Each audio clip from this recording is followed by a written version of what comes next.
Hi, I'm Stella Brown. We're live streaming today, so I'm speaking to people watching on their computers and to all of you. Some of you were here earlier, but I'll just sort of like re-announce that we're here today thanks to a residency that we did through Public Media Institute and Buddy, which is the store down the hall here at the Chicago Cultural Center. The residency was called Replace. We just saw a screening of work by Marina Resende Santos. And I'll say that we have a small exhibition in the shop if you're interested to take a look, which involves ephemera from the procession that we took part in and just saw, and then also some beautiful works by Adamar and Abraham Avnisan, and that is who we are about to see. And Adamar being Mark Jeffery and Judd Morrissey. So they're today presenting, a work called The Tenders, Liner Notes for Undressing Cover Songs. Adamar and Avnisan ask, does history repeat itself, or do we just repeat the telling of it? Can a cover song recover something of the original, of the origin, or only bury it more deeply? A reflection on an expansion of their mixed reality performance project, The Tenders Liner Notes is a performance about a performance that dresses up in the rhinestone garb of the pop western cover song in an attempt to unravel the colonial origin stories of the city of Chicago. Juxtaposing in homage to Loy Bowlin, the original rhinestone cowboy, with 3D scans of the site of Fort Dearborn, which is right over here at the bridge over Michigan Avenue, an early American garrison out of which the city of Chicago was incorporated. The Tender seeks to invert and clear colonial narratives lodged deep within the American imaginary. And I'll just say, Adam R., if you're not familiar, is Anatomical Theaters of Mixed Reality. It's a collective made up of Mark Jeffery and Judd Morrissey, exploring 21st century embodiment through performance, language, and emerging technologies.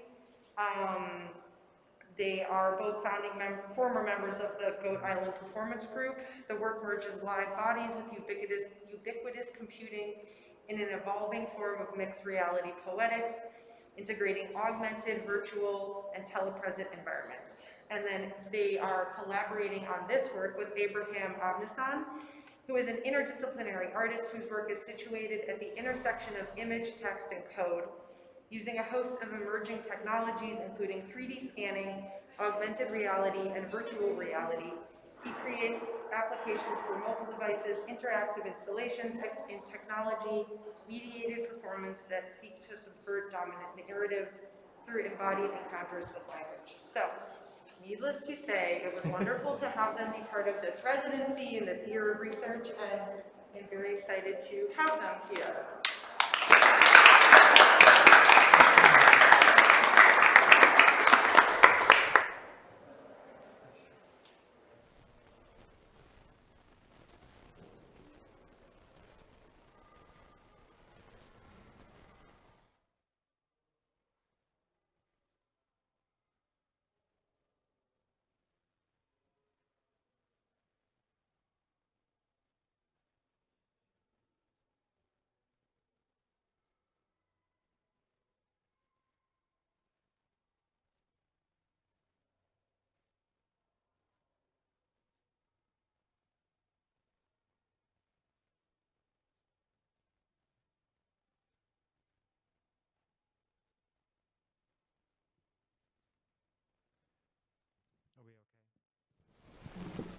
I mean, you've waited this long.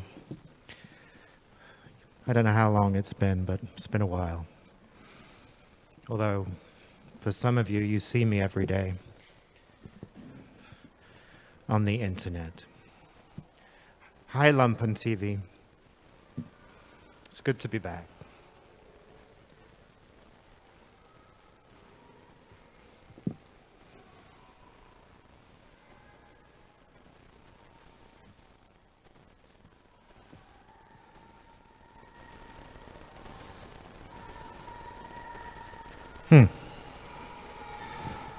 I guess people are still breeding.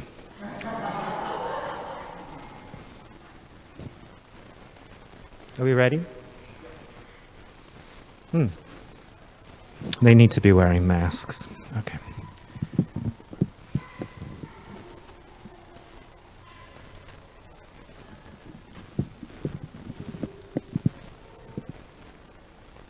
Rhinestone Cowboy, the original stage.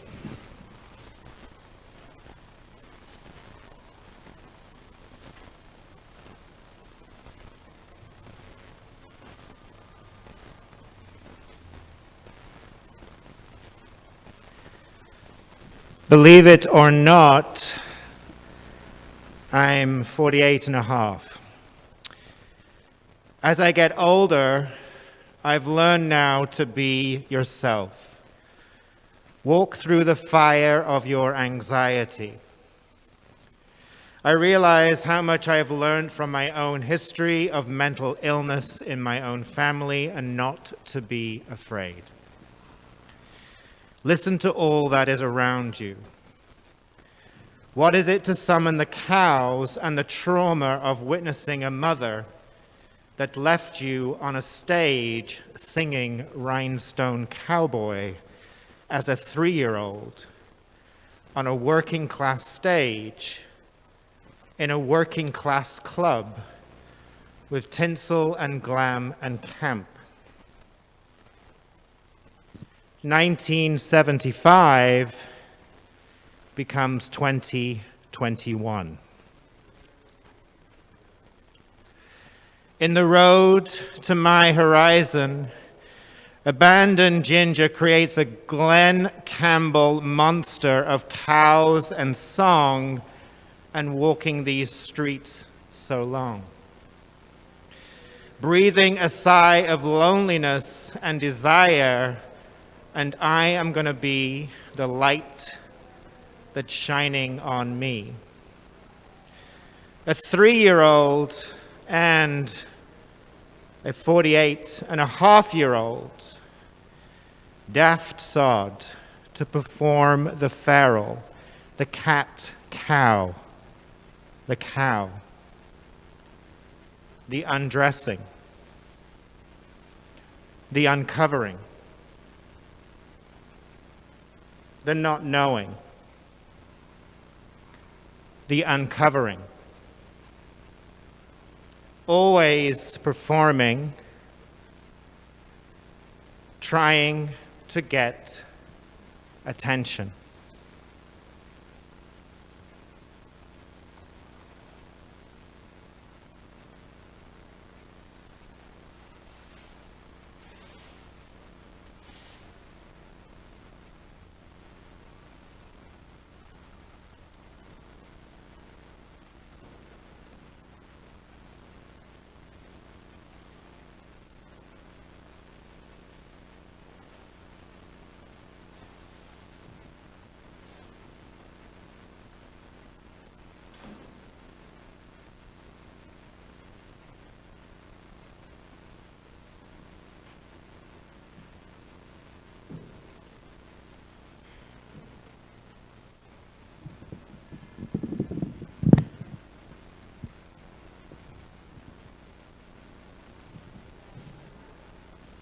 Okay.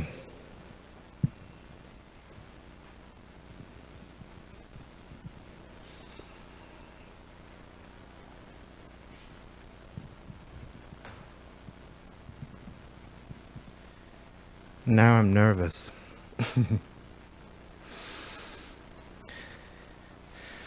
I've been walking these streets so long, singing the same old song.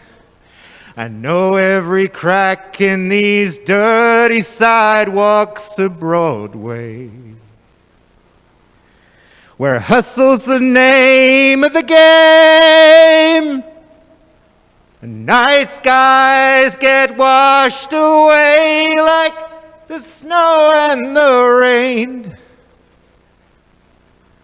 There's been a lot of compromising on this road to my horizon, but I'm gonna be where the lights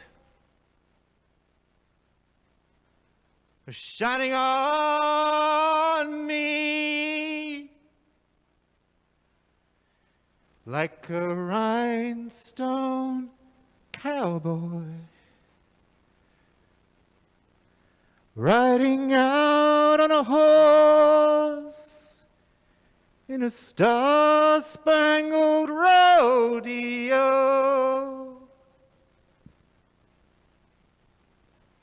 Rhinestone cowboy, getting cards and letters from people I don't even know. And authors coming over the phone.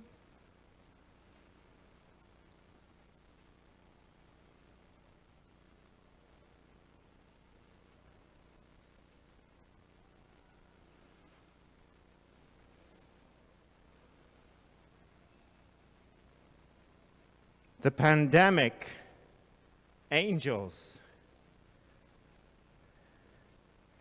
can no longer close their wings. This storm is what we call progress.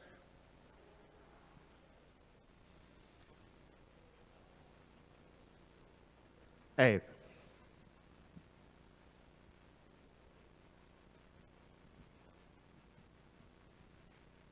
A nudie suit is a way of covering while becoming uncovered.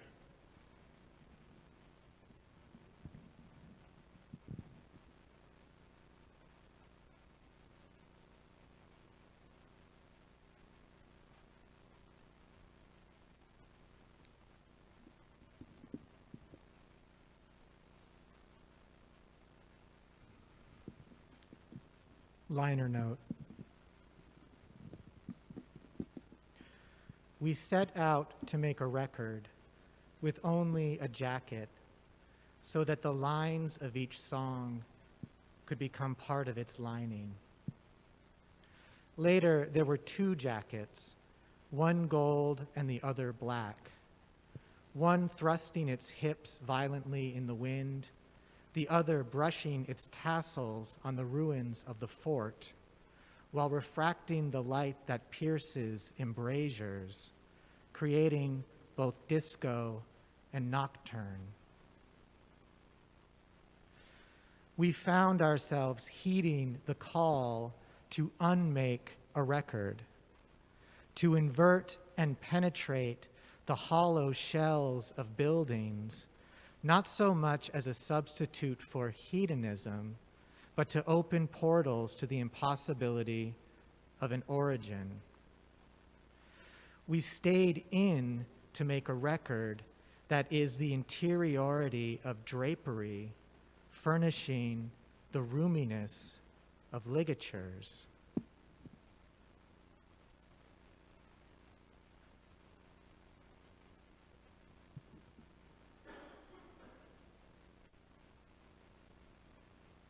Side A.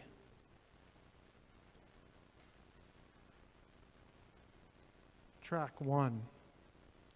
Dr. Ann Keating.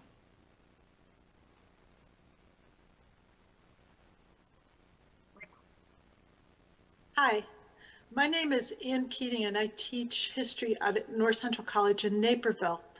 And I've been asked to talk to you today about a woman that I find really interesting in early Chicago history, Argane Chevalier Wilmette, who was born in 1781, so at the very end of the American Revolution, and who lived until 1840. And she's an interesting figure in this region, probably someone you haven't met before, but that's what we're doing today, is looking at history from slightly different directions to see what we might find. Okay. To tell her story, I thought I'd start by sharing with you two maps that will orient you to the world that Archange is born into. And the first map is one that describes or shows the region of the Great Lakes after the end of the French Unity War in 1763. And it's important, to my mind, for you to see in red, what we're looking at is the colonial claims to the region. And in 1763, France has been pushed out of the region, but Spain, Britain, and these American colonies to the east all have claims on this region. And after 1783, the end of the American Revolution, the American government, the US government, is going to claim all of this region as its own colonial holdings. But that's one way of looking at this region. The second way of looking at this region is that it's Indian country.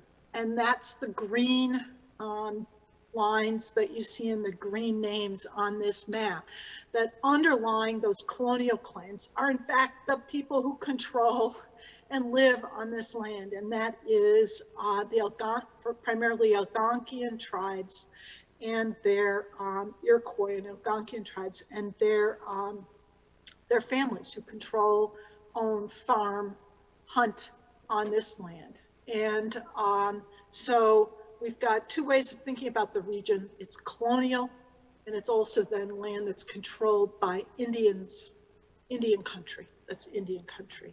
Within that Indian country then, there are Euro-Americans, there are Afro-Americans living in this region, again, for hundreds of years. Most of them are traders, some are missionaries, and they're going to be at outposts in Indian country. And you'll see here that Chicago is one of those outposts, but that there are a number of them around the Western Great Lakes. That's the world into which the woman on the left here, Archangel Olmette, is born into. Archangel is a Potawatomi woman whose mother was a Potawatomi, was Potawatomi she grows up in a Potawatomi village in the Calumet region. Her grandfather, Archangel's grandfather, is an important warrior in the Calumet village. Her father is a French trader, which again is a very typical thing in Indian country. These Euro-American traders, these Afro-American traders in this region are a part of this region. So Archangel lives there. She's going to marry a French man by the name of Antoine Olmette. And she, again, they will live in much the same way as her parents had lived in Indian country. Fellow on the right might be more familiar to you, Jean-Baptiste Point du Sable, first non-native settler to Chicago, comes after the American Revolution. So in the late 1780s, he sets up a fur trade outpost at Chicago. He's of African and French descent. And Jean-Baptiste Point du Sable moves to Chicago, builds an outpost on the north side of the river near to what's now the Michigan Avenue, renamed the Du Sable Bridge. And he's going to run a successful fur trading outpost from the late 1780s through 1800. He marries an Indian woman, quite possibly a Potawatomi woman by the name of Catherine, and they raise 2 children at Chicago. How do these stories interconnect? They're neighbors. Archangel and Antoine Olmette will move to Chicago sometime in the early 1790s, and they too will be raising their family at Chicago. So for more than a decade, the 2 families that really anchor Chicago are the Olmettes and Jean-Baptiste Point du Sable and his family. And again, it's an interesting way of thinking about our first stories for the city, with this idea of a place of neighbors and being neighborly.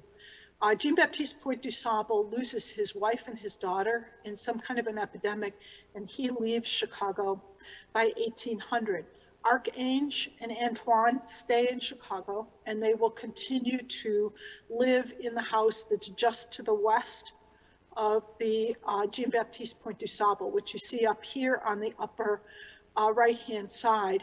And just off this picture, again to the left, would be where the Olmettes live. After Jean-Baptiste Point du Sable leaves, John and Eleanor Kinsey purchase his holdings, his fur trading outpost, And they're going to move into that, and within just a few years, Fort Dearborn is going to be built. That's on the left. Fort Dearborn will be built directly across the street from Jean-Baptiste Point du Sable's old house, the Kinsey House, and the Wilmette House, basically on the south side of the Michigan Avenue/du Sable Bridge. So after 1803, then there's an American presence in this region, this outpost of the U.S. Army claiming this land as colonial land within the Potawatomi country that it is. And so for many years then, Archange will be a neighbor to the Kinseys, and they too will be raising children and working on their farms, trading with Potawatomi in the region, but also with increasingly with the officers and soldiers and their families from the fort. And that's the world that they're living in, this Indian country, again, with this uneasy colonialism on top, until 1811, 1812, when the US government has been pressing very hard further east for land cessions from Indians that will transform Indian country into American territory, that is, into real estate. And the American government is demanding that Native Americans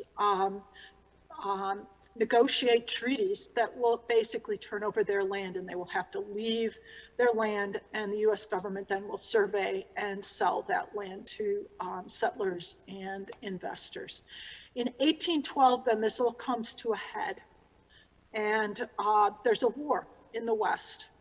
Tecumseh is going to be an important part of the beginning of this war. It's a war both between the US government and Native Americans in the Western Great Lakes, as well as between the US and Great Britain. And there's kind of two wars in the West. And the war comes to Chicago on August 15th, 1812. And on that day, the US contingent that's at Fort Dearborn leaves the fort. They're going to try and get to Fort Wayne. They're taking the lakeshore path, and they get about 1.5 miles south along the lakeshore. You can see the Indian Trail marked off on the map on the bottom here, when they're attacked by hundreds of Potawatomi who don't want to be ceding their land to the American government. And the Potawatomi subdue this small contingent of US soldiers fairly quickly, within about an hour and a half, and either kill or take prisoner the 100 or so people that are there. Where's Archange in this story, right? Archange and her sister Sashay are at home. She's not afraid of the Potawatomi coming in and taking over. Her grandfather is one of the warriors who's in fact fighting the American government, but at the same time, she's been a good neighbor to these US soldiers, to the Americans that have floated through, to the other traders in the area. So Archange and her sister Sashay watch this. They're kind of outsiders to this fight. They watch this from the roof of the Wilmette house, and they see, again, some of their neighbors losing their lives, others taken prisoner, family members who are fighting and victorious coming back to Chicago. So they're really, but Archangel remains a neighbor. And there's 3 stories that I want to tell here about 1812 and thinking about Archange as a neighbor. The first is she helps a man by the name of Alexander Robinson, who's a trader, friend of her husband's, who's coming from Bailey's homestead, which is at Chesterton, Indiana, and he just gets caught up in this. He doesn't realize this fight is going on. And he comes immediately to the Wilmette house because the Wilmettes are a safe place, because Archange and her husband are not strongly partisan, but they're also welcoming. They will help people when they can. So Alexander Robinson. Second person that comes to her house is a Sergeant William Griffiths, who's a US Army officer who's sent back to retrieve medical supplies as the contingent is leaving. They've left medical supplies and he's sent back to get them.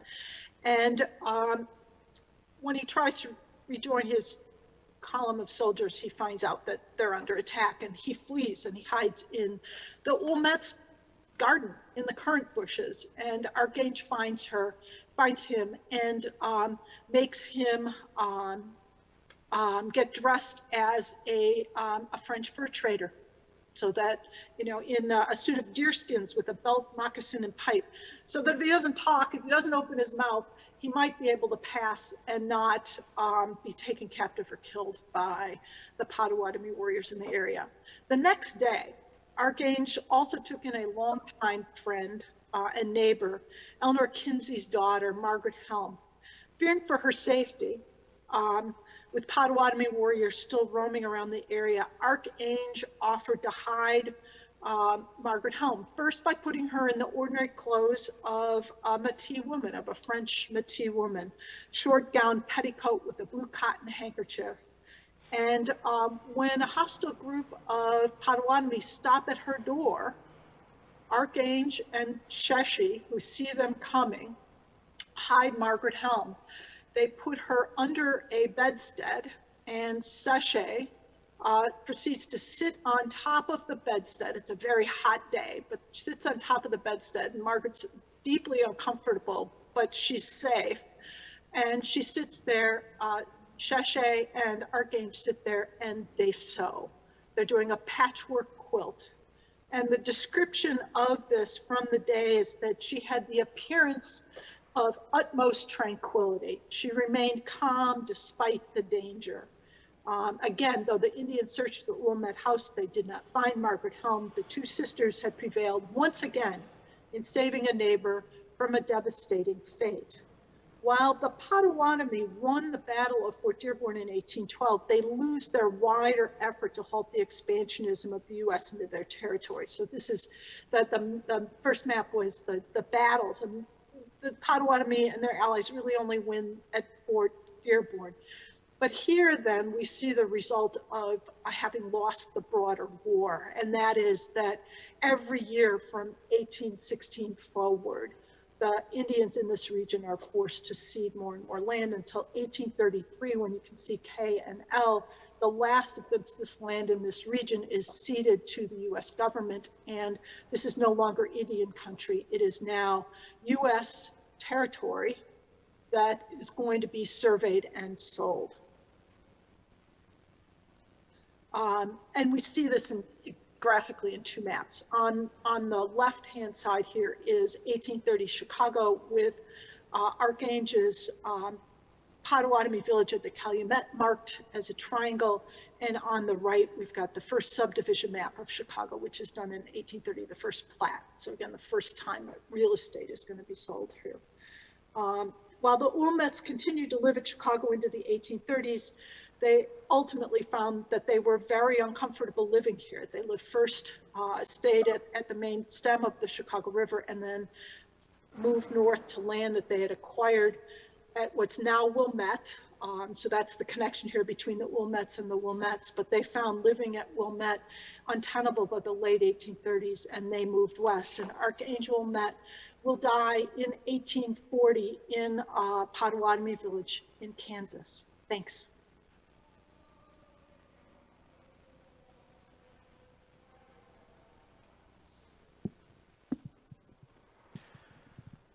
Liner note. The fort's disappearance became a fort by the same name. When I wandered the former Cold War military grounds and saw a boy leaning against a tree, giving himself to a group of barefaced chasers, my desire was deterred by a distance measured in sleeve lengths that dressed and addressed me. The tree's encodings trace its history of the land from the birth of its roots, but not before. In the profile of my torso, its location was auto-detected as Fort Dearborn Edition, Illinois. Original. Getting cards and letters from people I don't even know. Cover. Where our missiles become missives, from submissives who we don't even know.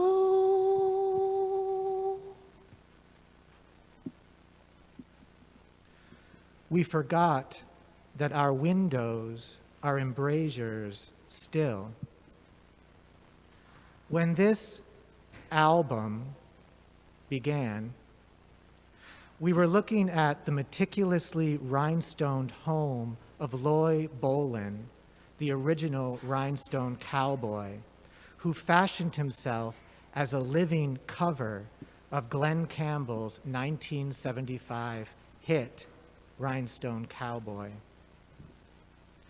Later, we were working in residence at the tender house of a mechanical bridge situated on the grounds of the former colonial Fort Dearborn. The outer wall of the tender house has a bas-relief called Defense, commemorating the fallen fort, first destroyed in an indigenous uprising, then dismantled when its work was complete, still to haunt the city and nation in parcels of privatized land slyly bearing its name, and in the proximity of a tower bearing the name of a rogue president. The rectilinear parcels of the rogue fort are encircled by a tortuous looping of scratches and deep cuts comprising the story not told by the manufactured grooves of the bridge's cogs as its pealing bell sound rises to become one wall of a fortification to enclose the looting that is also a counter-narrative to this museum didactic that we saw on the wall inside the tender house. The beaver's downfall was its excellent coat. Track 2, Rhinestone Cowboy in a dazzling camouflage.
I've been walking.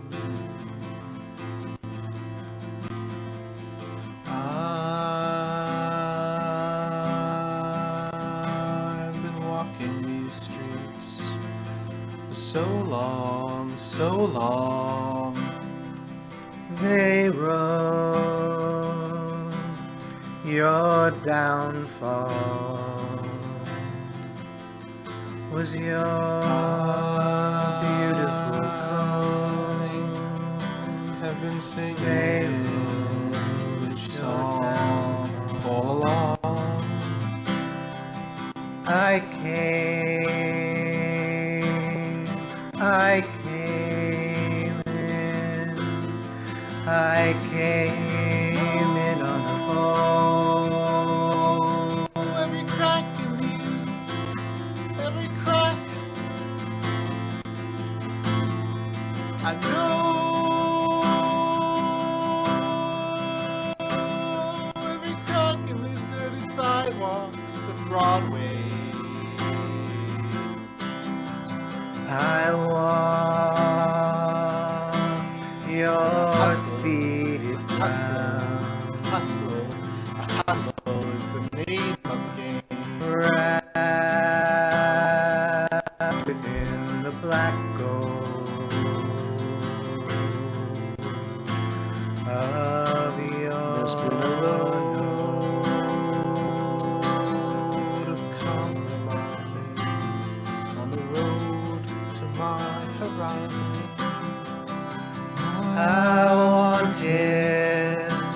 to swallow your song.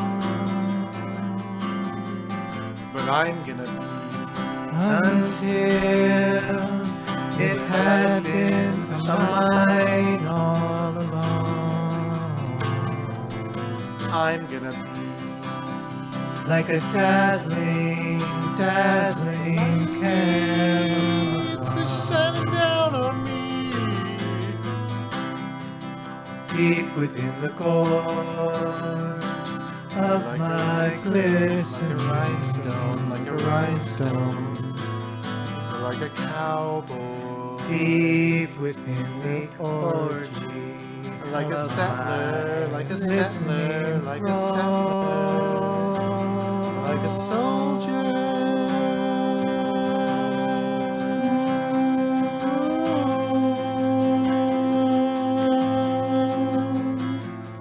I wanna be where the loads are tendered invisibly. I wanna be Riding out tender. on a horse.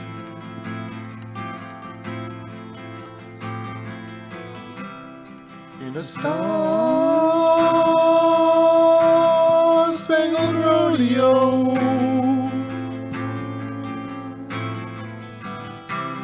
Getting cards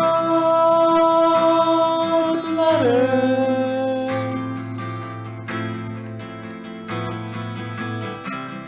Where our missiles become missives. I don't even know. Where our missiles become missives from submissives who we don't even know.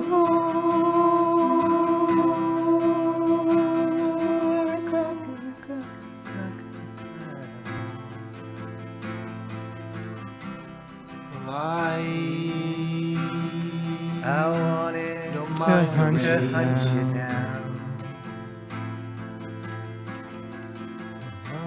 Well, I don't really.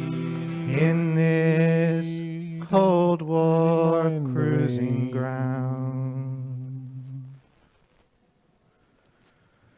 where our missiles become missives, buried in the secrets of your rising mounds. They harbor a harbinger,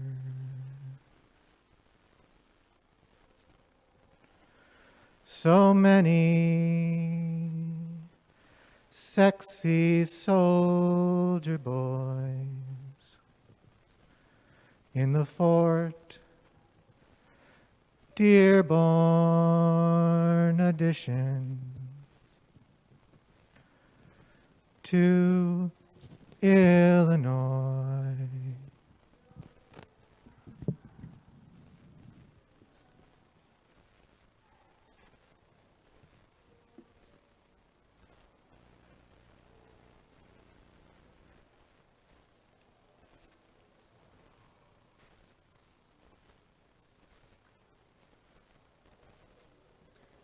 February 14th, 2020.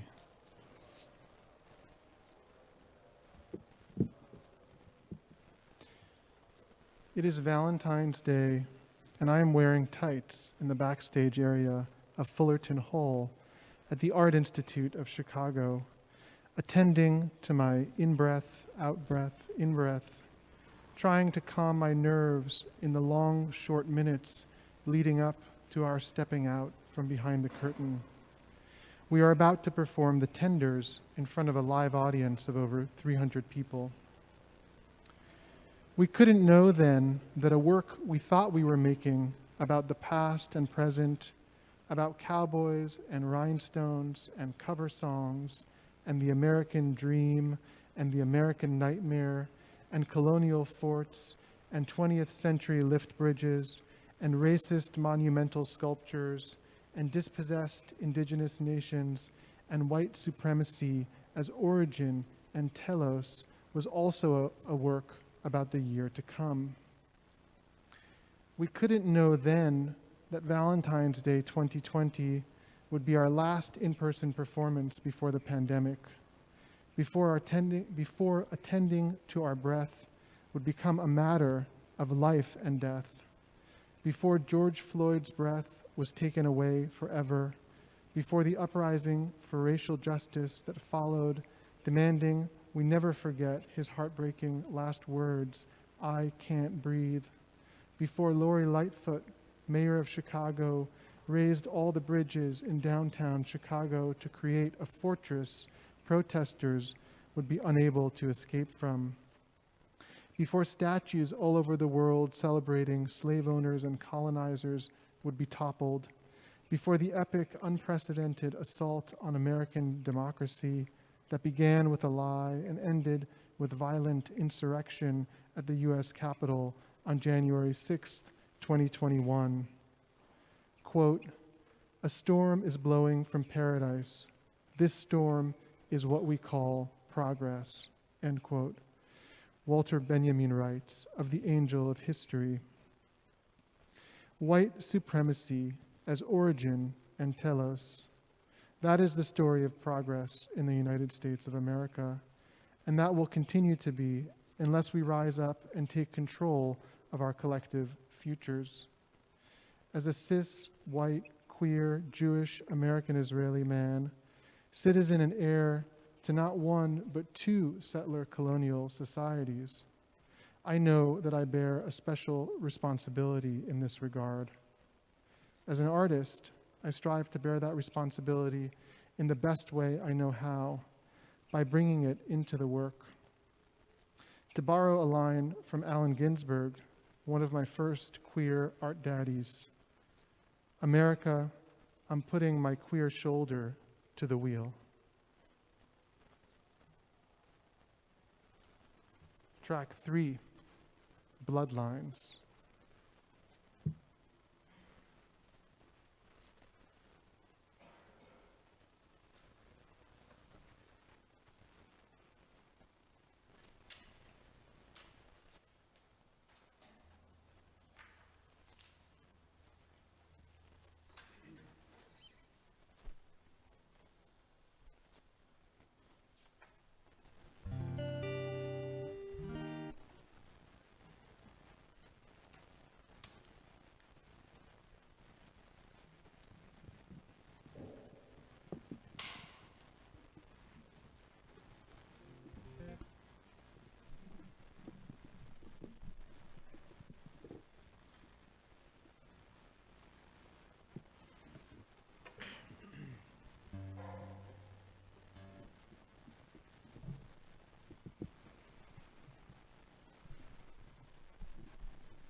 Master of bread, I feel you coming from behind.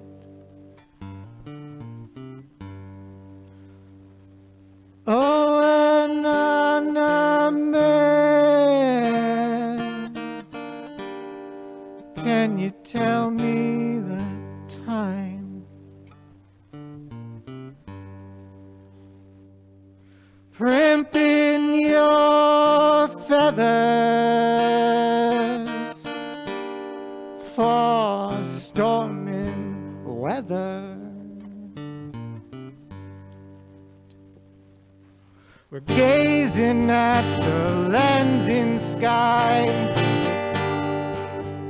from tomb you lie, linteling through,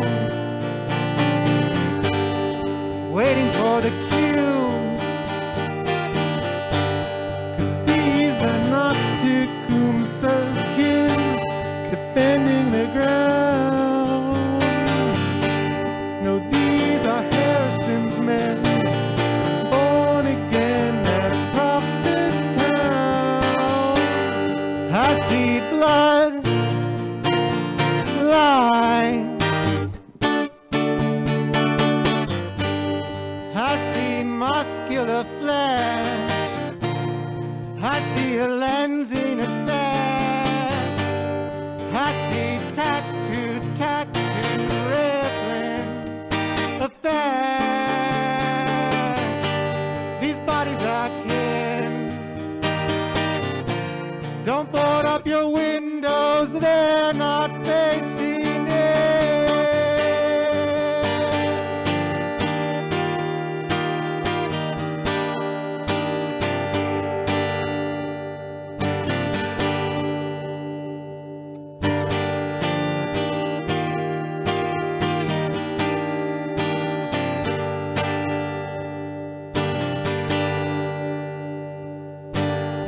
We can't know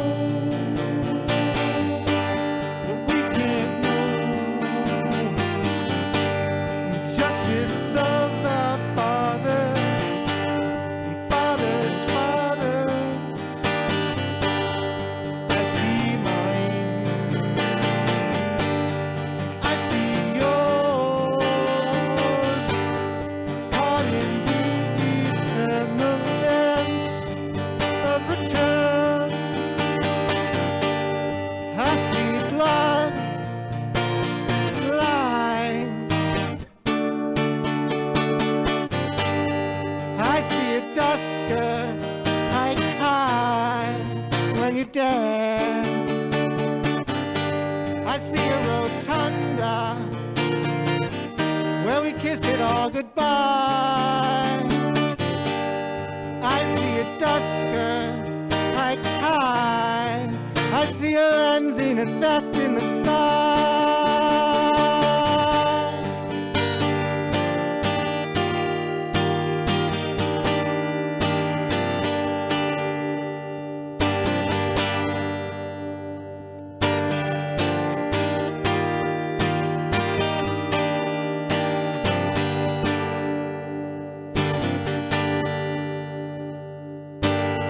Angel of history,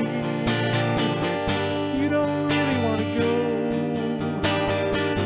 The ghosts are clamoring for justice, and only you can make them whole. But there's a storm a-blowing,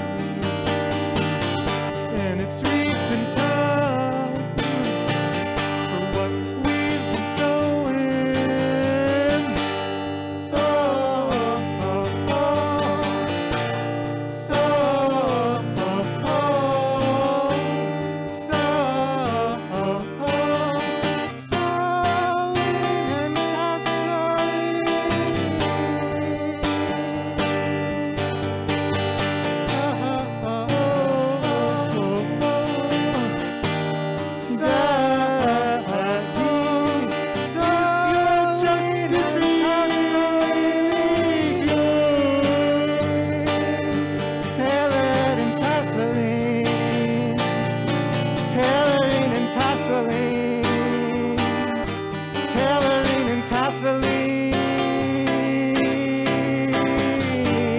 taken up and handed down. It's a hand-me-down. It's your hand in my down. Taken up and handed down. 'Cause that's a hand-me-down. And that's my hand in your down. Bird, we love your down. Bird, we love your down. Shooby-doo-wop, shooby-doo-wop, baby. Bird, we love your down. Show me your belly, the belly of your ship. Teach me how to shake my hip. Show me your belly, the belly of your ship. Oh, Daddy, your daddy, your drone can follow me home. Oh, Daddy, oh, Daddy, take me for a ride on your barometric tide. Oh, oh, oh, oh.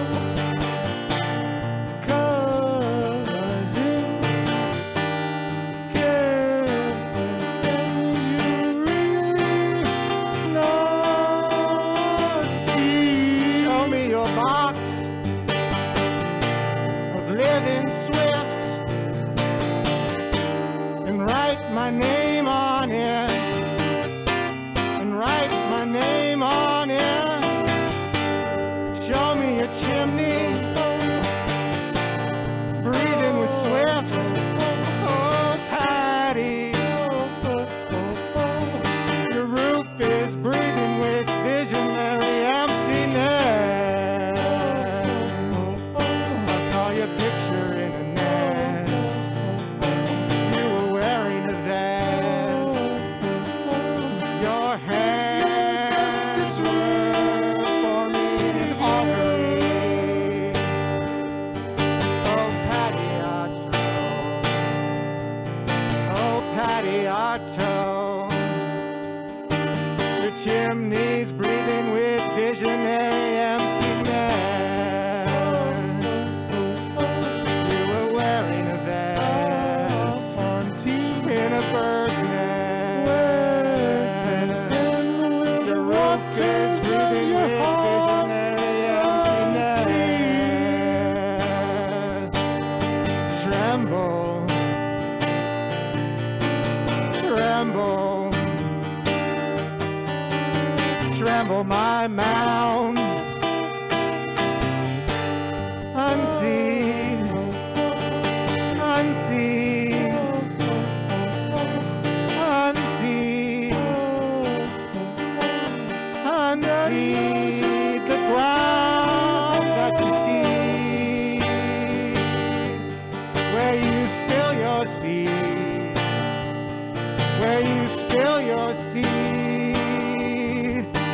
Oh, Daddy, your drone can follow me home. Take me up and hand me down in your flying ship. Oh, Daddy, where'd you learn to shake your hip? Your hands are an augury, performing an autopsy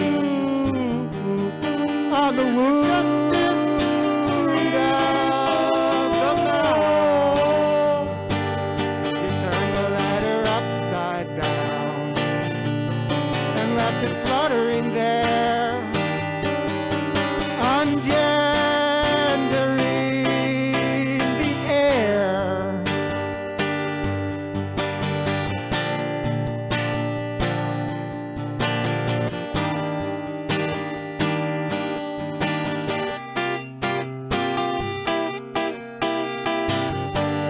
Every fist of every first is a trembling mound when it touches down. Every fist of every first is a trembling mound when it touches my down, when it touches my down, down, down. It's a trembling mound. Unseed your ground, Daddy.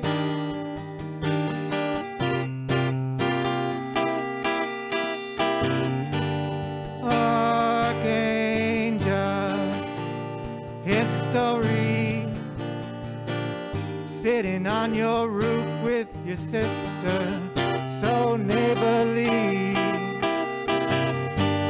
Your garment protected me. You hid me in your garment when I was an enemy sergeant.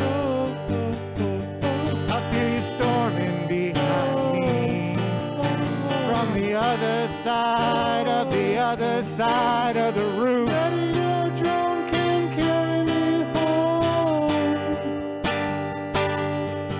I feel you storming in me from the other side of the roof.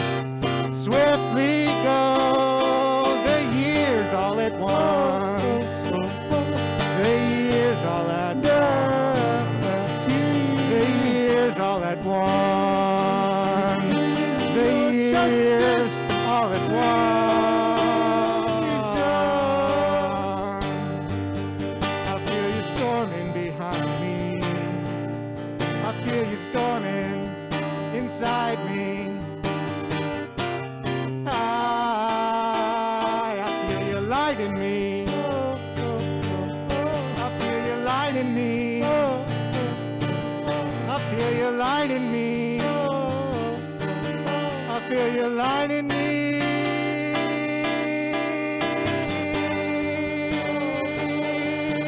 I feel you lighting me.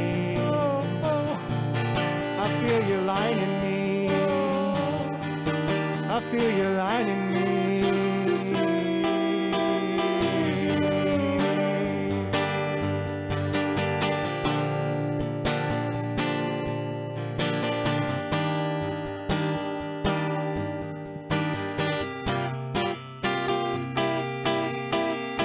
Storming through me and taking your place.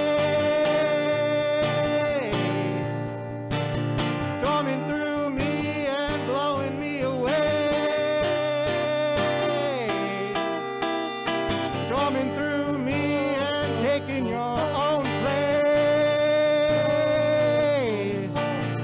Storming into an unknown place.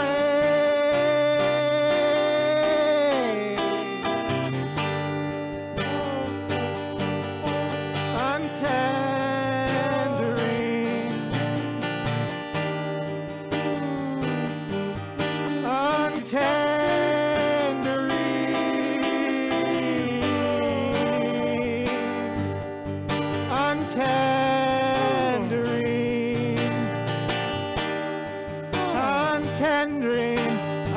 untendering, untendering, untendering, untendering, untendering, untendering, untendering the air. I see blood lines. I see muscular flesh. I see lensing affairs. I see tattooed rippling affairs. I see blood lines. Windows they're not facing in.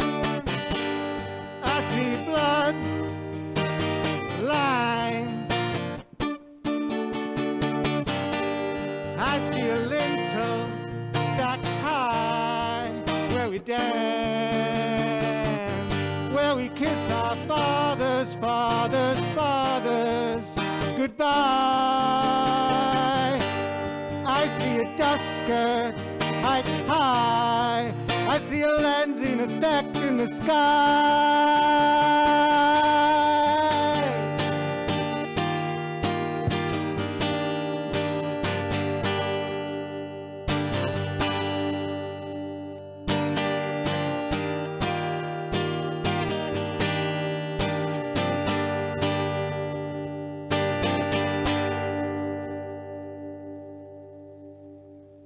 Thank you.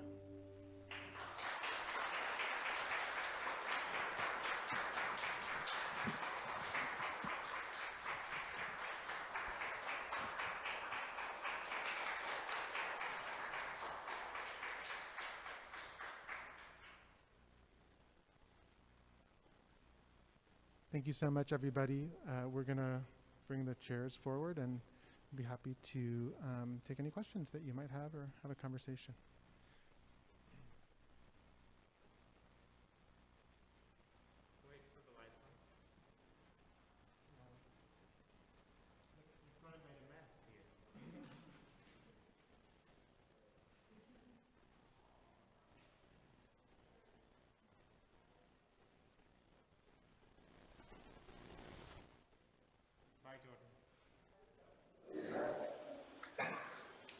Where's he going?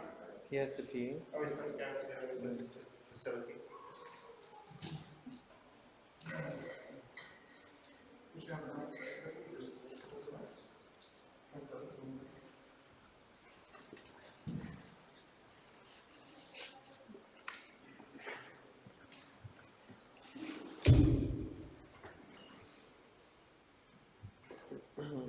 How was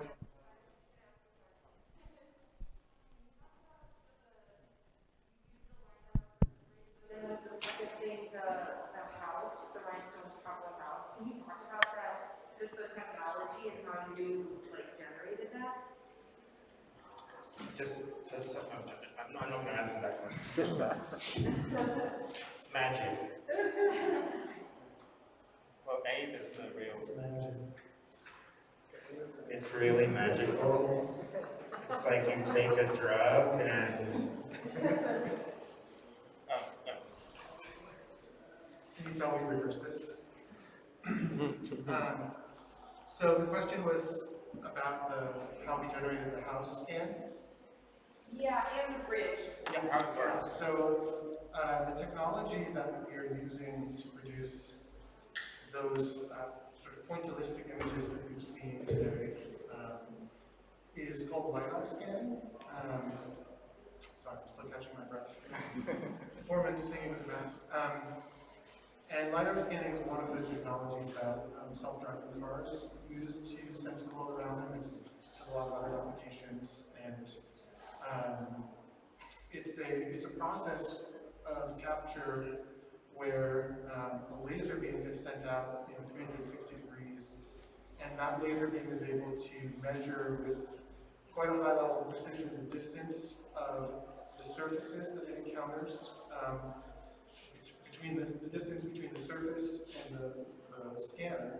And after that, the scanner takes a series of color photographs, and the color information gets mapped on to the depth information. And so we take many, many scans. I think the Juxtaposing bridge was probably 30 or 20.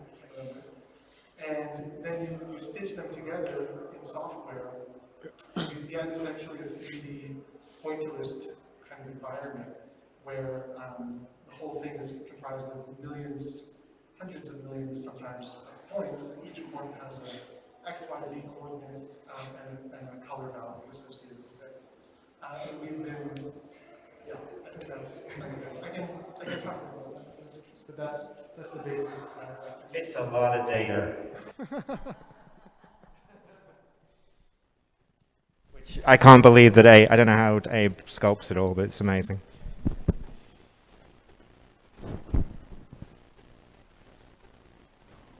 Johnson. So it sounds like were you all on the residency together, the artist residency in Wisconsin? Were you all there together? Yes. And did you have like some inkling of an idea before you went there about what you would work on, or did the idea grow once you were out of the residency? So, just first of all, the Replace residency has been a year-plus long residency, which through Nick Wiley, Public Media Institute, and Stellar with Buddy. And we began working with Josh Rios and Marina and Felicia and Santiago X. So a number of us within a sort of virtual residency, which I guess, anyway, I'm going to say it began this time last year, maybe a little bit earlier than that. And that was basically, we were at the Bridge House Museum, which is kind of complicated but interesting, in 2019 on a residency, and then as the pandemic pushed us all online, we realized that we wanted to have a much more richer conversation. So working with Stella and Nick, we then began to bring these other artists to have these, these beautiful sessions to talk about our work. So I'm getting to the poor farm, but in that,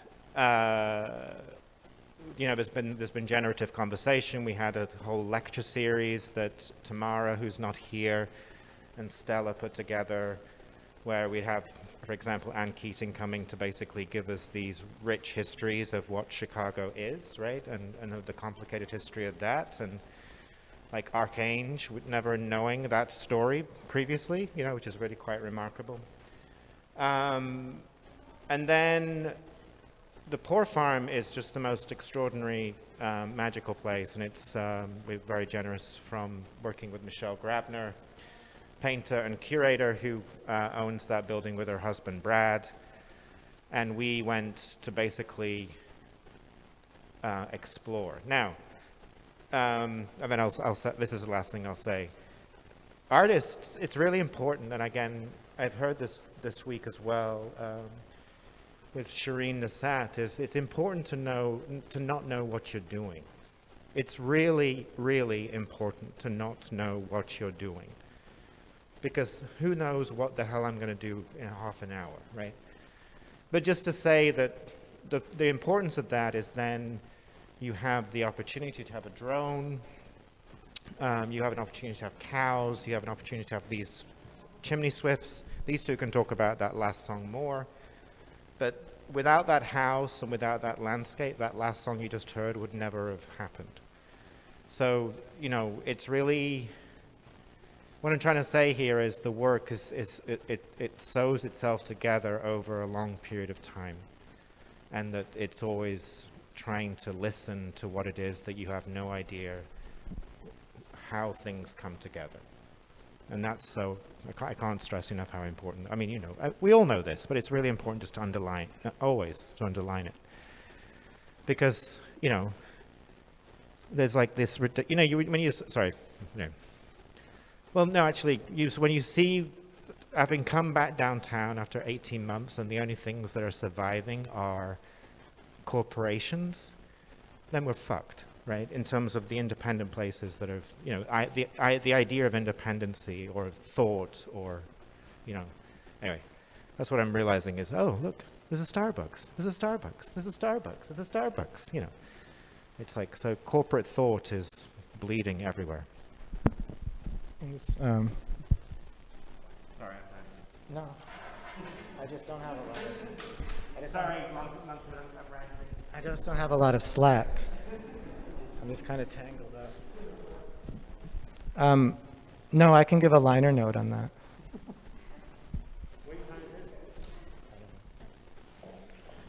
Yeah, Do you love the fact that these are two code artists and they're like singing songs? Yeah, but the residency was just unbelievable. Things just happened things just led us. It's like a haunted place. And we had been working on that song, and the song has a kind of, it's not really conscious, but it has this kind of visionary thing. And it's partially thinking about shamanism and prophets, and it's also thinking about like fake prophets and plastic shamans and QAnon and like the sort of American version of a prophet.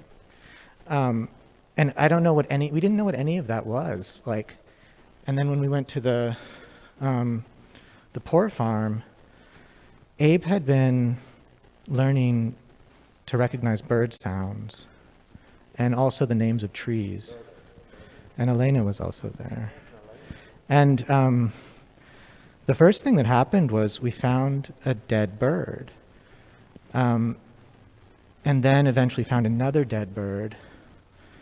And then we learned all about these chimney swifts that are these birds that just live in chimneys. And they're sort of threatened because chimneys are disappearing. And so somehow we started working with the birds, like literally working with the birds. And Mark was looking at the Tarkovsky film, The Mirror, and we were making like little vignettes with this dead bird. And then we found a bird's nest. And in the bird's nest was a picture of Patti Smith. And This is a true story. No, keep going. So then we started listening to Patti Smith's Birdland. And Patti Smith's Birdland is, I'm going to get it wrong because it's been a while, but it's based on a story of the son of William Reich, right? William Reich, who was Psychoanalyst. a psychoanalyst. Controversial figure. Yeah, thank you. Whatever he is, but this, like, the song is drawing upon the story where the son of William Reich or Riker. Sorry, it's embarrassing. When the father dies, he sees him return in a spaceship. But of course, Birdland is also a famous jazz venue, and so Patti Smith's Birdland is also this kind of visionary, kind of shamanistic poem, jazz piece. And so then there was one time, and I was, those images you see in the light box, I was in the basement, and Mark had part of his coat jacket over me, these tinsels. It just started to do this thing where there were these sessions of vocalization, and just all these lines were coming out. And so a lot of the, so anyway, Abe and I, I'll let Abe take over, I'm talking too much, but this is what we do, is we just follow like A to B to C to D and see what happens. And so Abe and I had this idea of making a bridge to a song, because we were working with literally like a physical bridge as an idea, and we thought, well, let's make a bridge. Let's play with the idea, like, what's a bridge? We don't even know, because I'm not a real musician. And so so then we decided to make this bridge for the song, which would be this place for stirring up all this material. And then we had Ann Keating's lecture on Archange. And Abe and I were looking at each other during her lecture, because it's so, I hadn't seen the latest version. There are so many strange, uncanny overlaps. So all I can think is, like, that song was for Archange, or from Archange, or obviously in relation to Archange. And maybe some of it we knew subconsciously, but I had this line, like, you hid me in your garment when I was an enemy sergeant. It was just a rhyme. I didn't realize that the guy was actually a sergeant. And then we were doing this whole thing with the bridge where the last word of the verse that Abe sings is, and it's reaping time for what we've been sowing. And then we go into this thing about sewing, and tasseling and tailoring and all these things that are about, like, jackets and liners. And and then in the talk, Anne was talking about Archange sewing. And so anyway, it's all just been like a weird unconscious journey. And I don't think we really know. I mean, we're trying to be responsible with a message that we make. But I think I don't know what we're making.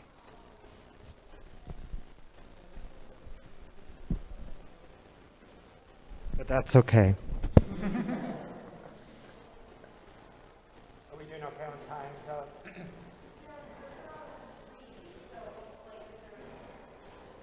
Any last questions?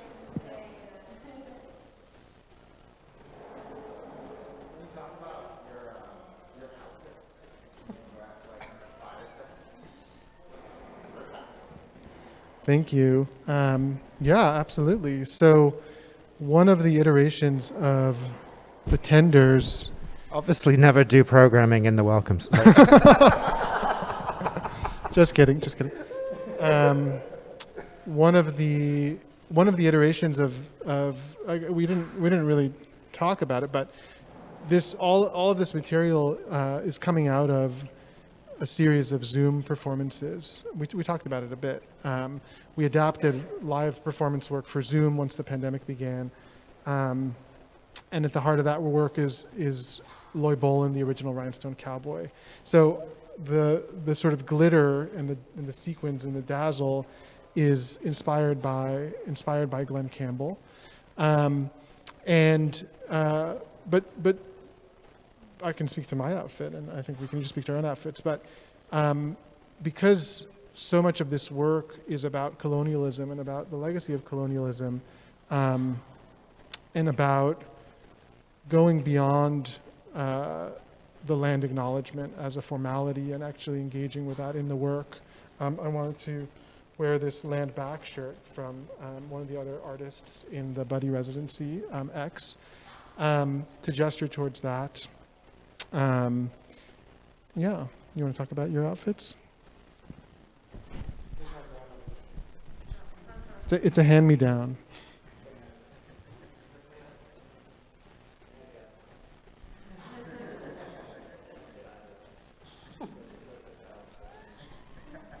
TMI, Judd, TMI. It's COVID. It's been hard. Maybe just you should all go, and if you've not been, I would recommend going to the John Michael Kohler Art Center, which is in Sheboygan in Wisconsin, and there they opened this summer but still have not to see, but there is an art preserve, and in the art preserve is where Loy Bowlin's house is installed now permanently. Loy Bowlin was Mississippi, born, raised, car mechanic, artist, had a sort of, again, a visionary experience when his wife passed, his son left the house. He turned his house, as you saw, we basically LiDAR'd that house. So he believed that he was the original rhinestone cowboy.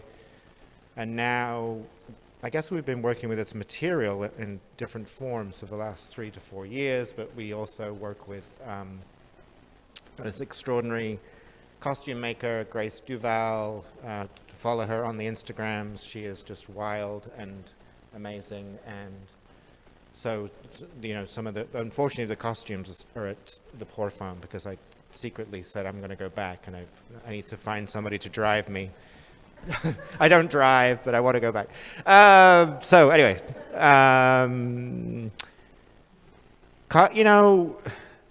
the other sorry, and then I will stop. But it's interesting that I came out of a performance within art school, a performance training where it was very much this sort of Joseph Beuys, sort of very formal, sort of very you can only wear black. So I think it's important. So one of the things that my mentor always says, Lynn Hickson, is to work with the things that you have an aversion to, or to work with things that you don't think should be in a work. So this whole thing of this is about working with something that you don't think you should do, because we're artists. We should do whatever the hell we want. But you know what I mean? But there's this institutional idea that you're doing performance art. You should be, I've done it, believe me. But dragging yourself across the floor, I've done it. But you know what I mean? It's like you can really, there is a thing now called the internet where it's like, or even, whatever, streaming services where how the hell do you get people's attention? You know what I mean? So it's like, just remember to be playful in the live. I'm ranting.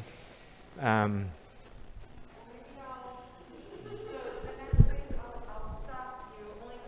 I could go on forever. I've never seen people for so long. I just want to invite everyone that's here, what a great big audience in a pandemic. Thank you for coming and wearing masks. And I hope if you have time that you'll stick around, because the next person who is presenting, performing something about his research is Josh Rios, which will be different in a wonderful way. So please stay, it's gonna be interesting. But I wanted to thank you guys because you obviously put so much work into preparing this and performing this, and it was so nice to see a live thing, and it was just so wonderful. So thank you. Thank you. I wanted to say one more time that this is part of, weirdly, but the shop, Buddy, that's in this building. So if you haven't been, please check it out down the hall. Everything we have, speaking of corporations, don't shop on Amazon for Christmas or Hanukkah or whatever. Buy stuff from local artists at Buddy. But we have an exhibition that has some work, also wonderful, by Adamar and Abe, and specifically like a really beautiful photo of the LiDAR, like a print of the LiDAR scan, so it's worth checking out, and it'll be up for a while, and there's some other videos looping in there. So maybe we'll give Josh a moment to set up, and I think we're gonna be reorienting. Oh, cool, amazing. So maybe do what you need to, drink water, use the bathroom, and then we'll transition into new research. 3 to 5 minutes, we're just gonna set up this computer. Huh? I was just gonna stick this thing. It's all you. Thank you. Yeah, I figured it out.